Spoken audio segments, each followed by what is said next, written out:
Hello everybody and welcome back to the Rugby Magazine Fantasy Show. In this one we're going to be taking a look at who our projection algorithm is kicking out as a potential winner of the Rugby World Cup. Say again? I said I'd do a Pool C review. England will win. I know, Argentina will win it and England will crash out again.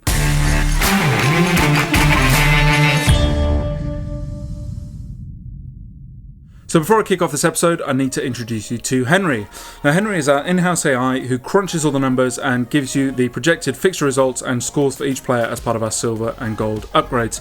He also tweets every now and again, so give him a follow, link down in the description for the video. There's plenty more functionality being built into Henry, but I've asked him to give me a predicted winner for the Rugby World Cup. The projection algorithm that he uses takes into account a huge amount of variables to build up, first and foremost, a predicted lineup for the fixture, how those players are going to perform in that fixture, and then from that a predicted result. Now rather than run through every fixture in the group stage, I'm just going to run through the important ones that are going to give us our quarter-finalists. And there's obviously no better place to start than Pool A. Now the big matchup in Pool A is obviously Ireland against Scotland, but perhaps one that defines the quarter-finals is that fixture between Scotland and Japan. Should Japan win that game, they put themselves in contention for that quarter-final berth. As it is, Henry is predicting a 25-16 win for the Scots in that one. Japan, however, are going to win through against Samoa and Russia, and that's going to leave them in third place in the group. So back to Ireland-Scotland, Henry has this one down as a 31-23 victory to the men in green. And so ultimately, that leaves Ireland as the group winners and Scotland as the runners-up. In Group B, it feels like almost a foregone conclusion as to who the two teams who are going to qualify from that group are, but in the greater context of the competition, there is a story there.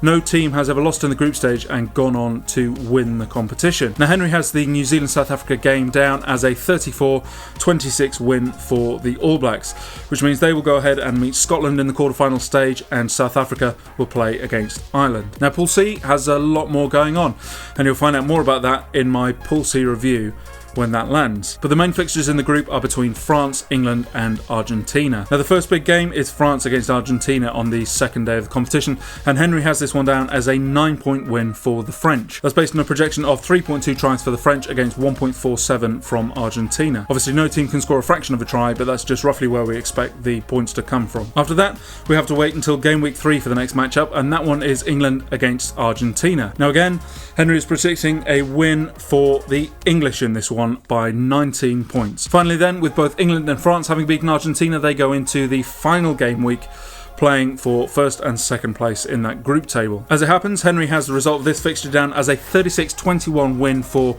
England, which means that they're going to go through at the top of the table and France as runners-up. And finally, we come to Pool D.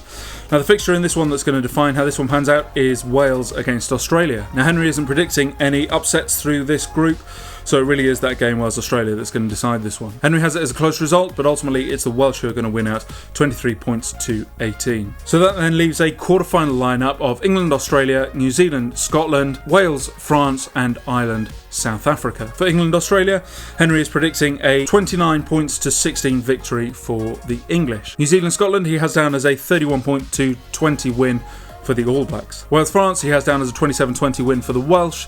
And then finally, he has the Ireland-South Africa game down as one of the tightest in the tournament. A 24-23 win for South Africa. Now that obviously means a quarterfinal exit for Ireland, and Scotland and Australia are matching their 1995 and 2007 performances by leaving at this stage too. So that then gives us a semi-final lineup of England against New Zealand and South Africa against Wales, and I don't think anybody would begrudge any of those four teams for getting to this stage. Now if Ireland come through against South Africa, I think they can fancy their chances at finishing top of the world, but Wales-South Africa is a really exciting prospect. Both teams are hugely attritional, and despite their warm-ups, Wales are very good at not losing. Will the high tempo game that Faf runs be enough to see the South Africans over the line?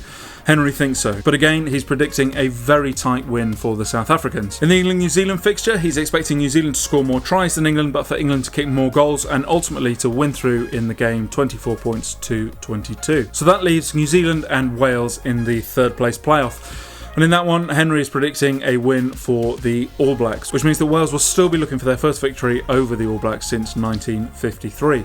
And so there we go, we're going to have an England-South Africa final. Now it would be extremely pleasurable to me, and I'm sure many people in England too, if Owen Farrell could kick approximately 5 drop goals and win the World Cup. As it happens, Henry has an extremely close game, with England getting over the whitewash 2.26 times to South Africa's 1.95. That will ultimately give England a victory of 21 points to 17.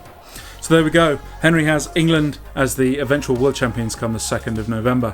As ever, hit that like and subscribe button, follow us on your favourite social media channel, and look out for our next video, which may or may not be me previewing Pool A C of the Rugby World Cup.